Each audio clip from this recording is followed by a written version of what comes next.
প্রিয় সপ্তম শ্রেণীর শিক্ষার্থীরা, আশা করি তোমরা সবাই অনেক ভালো আছো।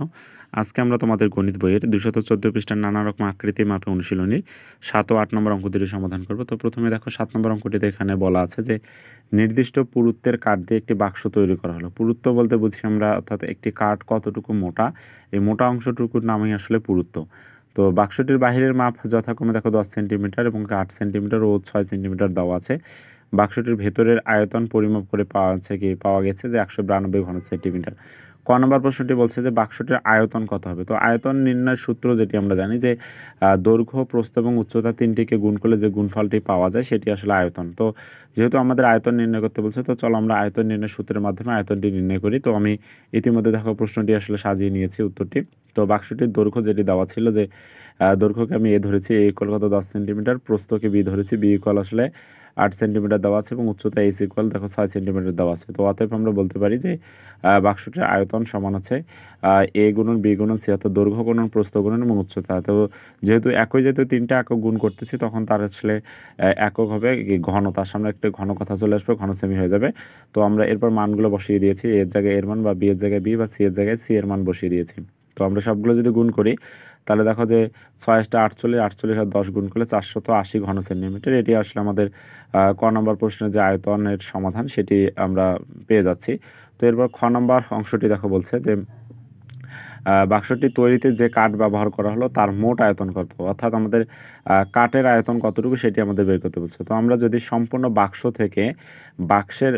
বাক্সের আয়তন থেকে যদি আমরা বাক্সের ভেতরের আয়তনটি বাদ দিই, তাহলে কিন্তু আমরা কাঠের যে আয়তনটি সেটি কিন্তু আমরা পেয়ে যাব।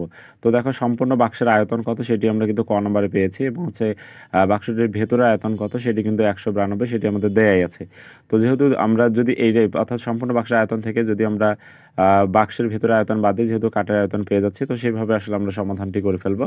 তো আমি ইতিমধ্যে দেখো সেটিও লিখে দিয়েছি যে খ নম্বর বাক্সটির ভেতরে আয়তন 192 ঘন সেন্টিমিটার, এটি দেওয়া আছে। এবং দেখো লিখতে পারি যে কাঠের ঢাকনা সহ বাক্সটির বাহিরের আয়তন 480 ঘন সেন্টিমিটার, যেটি এতে আমরা ক নম্বরে পেয়েছি। তো অতএব বলতে পারি আমরা কাঠের যে আয়তন, তাহলে সম্পূর্ণ দেখো যে বাক্সের আয়তন থেকে আমরা ভেতরের আয়তনটি বাদ দিয়েছি, বাদ দিলে আমরা পেয়ে যাচ্ছি কত 288 ঘন সেন্টিমিটার। এটি ছিল খ নম্বর প্রশ্নের সমাধান।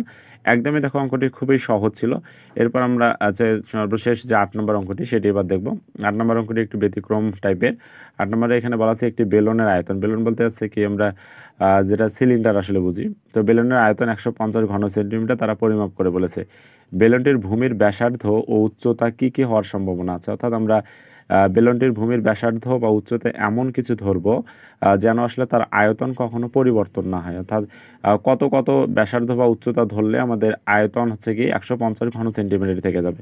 তো এটি আসলে আমরা সূত্রের সাহায্যে করব।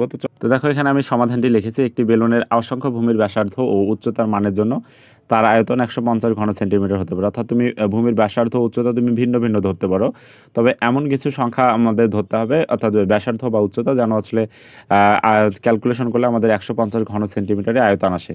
তো আমরা জানি বেলুনের ভূমির ব্যাসার্ধকে যেহেতু আর দ্বারা প্রকাশ করা হয় এবং উচ্চতাকে এইচ দ্বারা প্রকাশ করা হয়, তো ব্যাসার্ধ আর এবং উচ্চতা এইচ হলে আয়তন নির্ণয়ের যে সূত্রটি আমরা জানি যে ভি ইকুয়াল পাই আর স্কয়ার এইচ, এটি আমরা আসলে আয়তন নির্ণয়ের সূত্র জানি। তো কথা হচ্ছে দেখো যে আমাদের যেহেতু আর এবং হচ্ছে কি এইচ এর মানটা আসলে কত কত হলে হচ্ছে আমাদের আয়তন 150 ঠিক থাকবে, এটি আমাদের যেহেতু বের করতে হবে।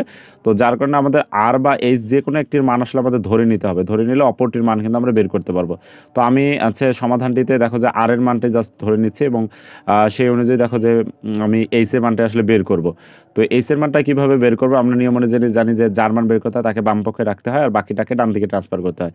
তো যেহেতু এইচ এর মান বের করবো তাই এইচকে বামে রাখলাম, পাই আর স্কয়ারকে ডান দিকে ট্রান্সফার করলাম। পাই আর স্কয়ার এখানে গুণ আকারে আছে, সাইড চেঞ্জ করার কারণে এটি আসলে ভাগ হয়ে গেল। তো দেখো যে আমি এখানে প্রথম যে ছকটি সাজিয়েছি 1 নম্বরে, তো ব্যাসার্ধ দেখো প্রথমের ক্ষেত্রে আমি কিন্তু 5 ধরে নিয়েছি। তো ব্যাসার্ধ বলতে আর এর জায়গায় তুমি আর এর মানটা বসায় দাও, আর এর জায়গায় আর এর মান বসায় দিলে দেখো আর এর উপর কিন্তু স্কয়ার চলে আসতেছে, অর্থাৎ আমি যদি তোমাদের একটু আলাদাভাবে ক্যালকুলেশনটা দেখাই, তো 150 ছিল, এখানে দেখো পাই ছিল, পাই এর মান কত 3.14, দেখো যে এটা লিখতে পারি ইন্টু হচ্ছে আর এর মান কত পেয়েছি আমরা 5 ধরেছি, তাহলে আর এর উপর স্কয়ার থাকা মানে 5 এর উপর স্কয়ার থাকা। তো এরপর যে কাজটি করবে 150কে যদি তুমি 3.14 হচ্ছে কি ইন্টু 5 স্কয়ার দ্বারা ভাগ দাও, তাহলে তুমি কিন্তু এইচ এর মানটা পেয়ে যাবে, অর্থাৎ এইচ এর মান কত পাবা 1.91। তো এটি আসলে উচ্চতা। এরপর যে কাজটি করবে একইভাবে আছে, আমি দেখো যে ব্যাসার্ধ হচ্ছে বা আর এর মান 1 ধরেছি, 1 ধরে আমি হচ্ছে জাস্ট কেভে 5 এর জায়গায় দেখো 1 লিখেছি, 1 লিখে আবার যে আমি 150কে 3.14 ইন্টু হচ্ছে 1 দ্বারা আছে আমি কি ভাগ করেছি, তখন কিন্তু আমি দেখো যে এইচ এর মান আমি 47.77 পেয়েছি। একইভাবে দেখো ব্যাসার্ধ আমি হচ্ছে কি 10 ধরেছি, 10 ধরে আমি এইচ এর মান এটা পেয়েছি, বা হচ্ছে কি ব্যাসার্ধ হচ্ছে 3.628 ধরে আমি হচ্ছে উচ্চতা এইচ এর মান এটি পেয়েছি। তো তখন প্রতি ক্ষেত্রে কিন্তু আমাদের আয়তনটি আসলে সমান হয়েছে। তো তোমরা চাইলে আসলে যে কোনো সংখ্যার ব্যাসার্ধ আর এর মান ধরতে পারো, ধরার পরে তুমি আর এর জায়গায় জাস্ট আর এর মানটা বসায় দাও, তারপর হচ্ছে তুমি দেখো এইচ এর মান পেয়ে যাবে। তো এইচ এর মানও তুমি পাইলে, আর এর মানও পাইলে, তখন তুমি আয়তন নির্ণয় সূত্র প্রয়োগ করে তুমি দেখো যে আয়তন তুমি সর্বদাই কত পাবে, 150 পেয়ে যাবে। তো আমরা দেখো যে আয়তনকে ঠিক রাখতে গেলে ব্যাসার্ধ যদি মানে 5 ধরি, তাহলে উচ্চতা যদি 1.91 ধরি, তাহলে আয়তন কিন্তু এটি থাকবে। একইভাবে যদি ব্যাসার্ধ এটি এবং হচ্ছে উচ্চতা এটি ধরি, তাহলে আয়তন সেক্ষেত্রে কিন্তু এটি থাকবে। একইভাবে দেখো পর্যায়ক্রমে আছে আমরা ব্যাসার্ধ ধরে নিয়েছি, উচ্চতা ধরে নিয়েছি এবং কি আয়তনটাকে ঠিক রেখেছি। তো এটি ছিল 7 নম্বর প্রশ্নের সমাধান। আশা করি তোমরা ভিডিওটি সম্পূর্ণ বুঝতে পেরেছো। যদি ভালো লেগে থাকে ভিডিওটি, তাহলে সাবস্ক্রাইব করে পাশেই থাকো। ধন্যবাদ সবাইকে।